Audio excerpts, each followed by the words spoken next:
Vocês viram que vida real é isso, né? Tem look de faxina, tem faxina. E aí o tema de hoje é agarrando a coragem. E por que eu comecei com essa entrada aí fantástica? Porque gostaria que a gente refletisse que todos nós, né, por mais que a gente não goste, eu mesma não gosto muito, confesso, dessas atividades domésticas, e inclusive faxinar não é uma das minhas atividades preferidas, mas a gente tem que faxinar, né? Então, se a gente quer a casa limpa, a gente tem que limpar. E mesmo que seja uma prática não tão prazerosa, a gente faz porque a gente quer a nossa casa limpa, a gente quer um lugar bem cuidado, a gente quer estar sem rinite atacada. Então, os cuidados com a casa, né, com a limpeza da casa, eles são constantes e a gente, mesmo não gostando, coloca como prioridade em nossas vidas. Só que, infelizmente, essa limpeza e esse cuidado, a gente não tem na mesma proporção com a nossa mente, com as nossas emoções, com os nossos sentimentos, com os nossos pensamentos. E é sobre isso, né, que o encontro agarrando, na verdade, a coragem vai tratar. Vou iniciar falando sobre o mito da coragem. Quem nunca ouviu, né, dizer assim, mas ele é corajoso, ele não tem medo. E lê do engano, porque o corajoso, ele tem medo sim. O medo é algo que é intrínseco, a gente nasce com ele, a gente o tem, né? Porque a gente precisa ter para nossa própria proteção. A diferença é que o corajoso, ele não permite que esse medo o tome conta, né? E faça com que controle, né, suas ações. Então o medo, ele passa a não ser o protagonista, mas ele passa a ser o coadjuvante, aquele que está ali do ladinho, mas o controle não está na mão dele. Então, para sermos corajosos, o primeiro passo é assumirmos que nós temos medo sim. E aí é muito importante que a gente identifique quais são esses medos. Eu tenho medo de quê? Esse medo é real? Ele está baseado em quê? Então, o primeiro passo é ter conhecimento desse medo, saber quais são esses medos, a gente tem que dar nomes a eles, identificar, para que assim fique mais fácil a gente conseguir enfrentá-los. Um dos medos que a gente precisa enfrentar para a gente ser mais corajoso é o de enfrentar o medo de correr riscos. Ou seja, quando a gente tem medo de correr riscos, a gente inibe a criatividade, a gente inibe a nossa inteligência, a gente faz com que o nosso caminho seja muito de repetição. E aí, quem já pegou, né, foi para um determinado endereço e ficou andando em círculos. A gente não quer encontrar, a gente não quer se desviar muito daquela área onde a gente tá, né, mas a gente fica imaginando que tá tentando uma coisa nova, mas no fim das contas a gente só tá rodando no mesmo lugar. Né? Então é mais ou menos assim como com as nossas vidas. Às vezes a gente não quer inovar muito, a gente não quer ousar muito, mas acaba que a gente fica rodando porque a gente está realizando mais do mesmo. E eu queria abrir um parênteses, né? Porque muitas vezes pequenos medos vão se agigantando e vão tomando uma proporção muito maior, né? E muitas vezes começa de forma muito pequena, muito sutil, né? Quando eu tenho medo de levantar a mão dentro de uma sala de aula para fazer uma pergunta, né? Eu tinha muito disso. E eu dizia, ai meu Deus do céu, o que será? Será que vão pensar, né? Será que só eu não estou entendendo? Será que só eu não sei essa expressão aí que o professor usou? E hoje eu tenho muita tranquilidade, né, em levantar a mão e questionar, porque eu entendo que ali é um lugar de aprendizado e que se eu não perguntar ali, onde é que eu vou perguntar? Onde é que eu vou saber, né? Então, aquele lugar é um lugar de aprendizado, é um lugar de eu me colocar vulnerável, né? No sentido de estar aberto e entender que eu não sei de tudo, que eu estou ali para aprender. Quantas oportunidades a gente perdeu porque a gente se calou, né? Seja naquela paquerinha, seja naquela oportunidade dentro do emprego. E aí, muitas vezes, a gente vai se calando, né? A gente vai tendo medo e a gente vai alimentando esse medo. E quando a gente vê, a gente já tá tomado por ele. E a gente sempre tá com o pé atrás no lugar de estar com o pé em ação. Então, para alimentar a coragem, né? Como tantas outras práticas, a gente tem que colocar realmente uma atitude diferente em ação. E aí a ideia é que a gente se lance, que a gente questione, que a gente se coloque. E você pode lançar pequenos desafios. Então, lança lá o desafio. Eu vou falar com tal pessoa que eu não tenho muita coragem para falar. Eu vou pegar aquela ideia que está engavetada e que eu queria apresentar no trabalho, até agora eu não tive coragem, vou apresentar. Eu tinha medo de coisas pequenas. Eu tinha medo de enfrentar uma barata, eu vou enfrentar. Né? Então, assim, a gente pegue dos medos menores aos maiores e a gente coloca numa sequência de como a gente vai atuar e de como a gente vai colocá-los em ação. Isso é muito importante. Precisamos nos posicionar como gestor do nosso intelecto, das nossas emoções, dos nossos pensamentos.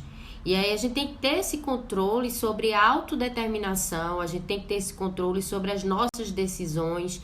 Então isso tudo tem que ser muito consciente, a gente tem que estar muito na ativa e a gente tem que coibir nesses pensamentos de aprisionamento mesmo, né? Para que a gente possa, de fato, conseguir concluir e efetuar aquilo que é projeto nosso, aquilo que é vontade nossa e que de repente o medo quer nos engolir, né? Então o gestor do seu intelecto é você.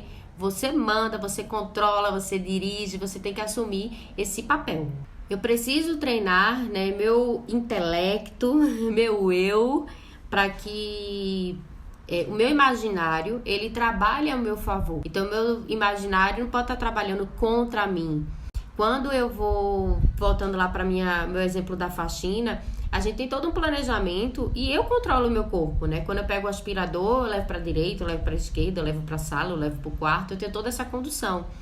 E por que não a nossa mente, né? Então, às vezes, a gente deixa ela fugir um pouco do nosso controle, a gente sai do lugar de gestão e a gente deixa esses pensamentos e essa imaginação de forma muito aleatória. E isso tudo vai levando muitas vezes para um caminho não tão positivo e a gente vai cada vez mais se aprisionando a esses pensamentos negativos, né? Esses pensamentos de medo que vão nos levando para um lugar de inércia ou até mesmo de só repetição. Precisamos ter plena consciência de que, da mesma forma que a gente não quer colocar lixo dentro de casa, a gente não pega as sacolas de lixo e colocar espalhada pela casa. Né? A gente tem um lugar certo de colocar esse lixo, depois a gente tem um lugar certo de descartar, né? Quando tá muito sujo, a gente já vai lá e faz aquela limpeza, aquela geral. E a gente tem que ter muita sabedoria para fazer a mesma coisa com os nossos pensamentos. Então, quando a gente começar a perceber que está fugindo do nosso controle, que esses pensamentos estão mais nos prejudicando do que nos ajudando, está mais nos colocando para baixo do que para cima. Então, a gente é o momento da gente parar, da gente refletir e da gente começar a trabalhar em cima desses pensamentos e dessa gestão desses pensamentos para que a gente tenha mais controle em relação a cada um deles. Tem uma prática do Augusto Cury que eu achei muito bacana e eu tenho colocado ela em prática, que é convidar o nosso eu para uma mesa redonda. Então imagina lá, né, com uma mesa redonda e você vai colocar o seu eu lá bem posicionadinho com uma conversa. E ele chama da prática do DCD, que é o duvidar, criticar e declarar. E aí no duvidar é justamente a gente convidar aquele pensamento, né? Digamos, Rebeca, você é uma fracassada. Eu não tento muitas coisas porque eu acho que eu vou fracassar, né? Porque eu já falhei muito e eu vou falhar de novo e não vai dar certo. Então eu convido esse pensamento para ver o quanto ele é real ou não. Então eu vou duvidar desse pensamento, eu não vou abraçá-lo como verdade. Vou ver de onde é que ele vem, né? Baseado em que eu estou trazendo essas afirmações. E aí, depois eu vou fazer a segunda parte, que é o criticar, né? Então, eu vou começar a rebater de forma muito crítica. Vou falar minhas verdades, vou dizer o quanto eu concordo ou discordo.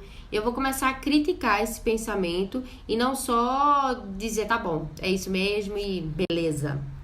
E a outra parte é o declarar, que é você começar a fazer declarações positivas, você realizar afirmações que desmentem aquele pensamento negativo, aquele pensamento que está querendo lhe empatar, né? Aquele pensamento que está querendo fazer com que você paralise.